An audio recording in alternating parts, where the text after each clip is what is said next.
ہمارے ایک استاد بیان کرتے ہیں کہ جو آج کل جوان بیٹھے ہوئے ریلیں دیکھ رہے ہوتے ہیں، نہ چاہتے ہوئے بھی چیزیں آ جاتی ہیں، نہ چاہتے، کہتے ہیں نگاہ پڑنا انسان کی روح کو 500 سال نیچے لے جاتا ہے۔ 500 سال روح دب گئی، فجر میں اٹھا نہیں جاتا، مولانا صاحب 6 الارم لگاتا ہوں، روح دبی ہوئی ہے۔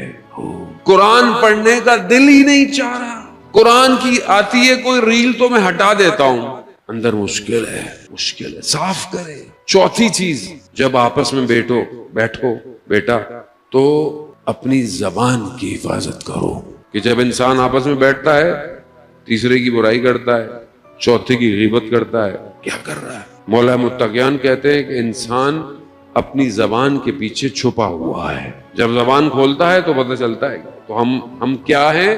جب ہم بیٹھتے ہیں پتہ چل جاتا ہے۔ اللہ نے حکمت کو، حدیث ہے، 10 حصوں میں جب تقسیم کیا، 9 حصے خاموشی کے ہیں، سکوت کے ہیں، سکوت، خاموش رہو، نہیں بولنا ضروری، نہ بولو، ضروری نہیں ہے کہ ہر بحث میں اپنا حصہ ڈالو۔